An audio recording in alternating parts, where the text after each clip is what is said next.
વિવેકાનંદજી છે ટ્રેનમાં મુસાફરી કરતા હતા, કોઈ ટિકિટ કાઢી દીધી, પાસે એક પૈસો નહીં, ભારતની યાત્રા કરતા હતા. હવે એમાં તમારી જેવા 2-5 કોલેજનો સામે સીટ ઉપર આવી ગયા, એ આને કંઈ ઓળખે નહીં, મશ્કરી શરૂ કરી.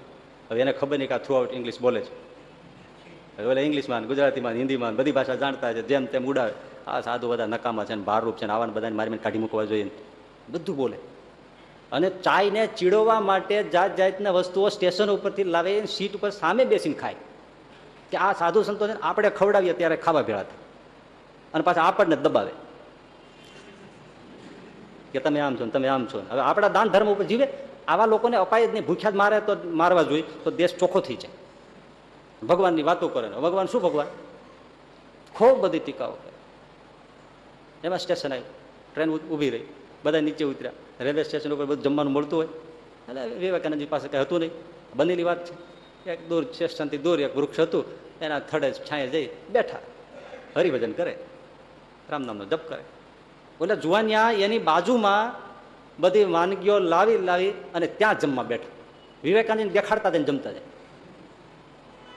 બાબા આમ હોય તો થાય, કમાણી કરો, કમાણી ભારરૂપ છો, બાકી એમ ક્યાંયથી નથી આવતું. વિવેકાનંદ કાંઈ બોલે નહીં. પેલા જમે નિરાતે. હવે પૂરીને કઈ બટાકાનું શાક એવું કઈ હશે જમતા, બટાકાનું શું ડુંગળીનું શાક હશે, મરચાં એવું કઈ જમતા છે. એમાં શું બન્યું, એ જે સ્ટેશન ઉપર બધે જમવાનું વેચાણ કરતા હોય ને એ કેન્ટીન વાળો એ બેઠો હતો, એને જોલું આવી ગયું. એમાં એને ઠાકોરજીએ, એને સેવા પૂજા ઠાકોરજી છે એને કીધું, એ સામે વૃક્ષ છે, એક સાધુ ભૂખ્યો બેઠો છે, એને તું જમાડીએ. અને ઓલો થાળ ભરીને આવ્યો, મેવા મીઠાઈ પૂરી શાક આ તે દાળ ભાત અને પાછે વસ્ત્ર ઢાકેલું થાળ લઈને આવ્યો. ઓલા જોવે કે આ ક્યાંથી આવ્યું.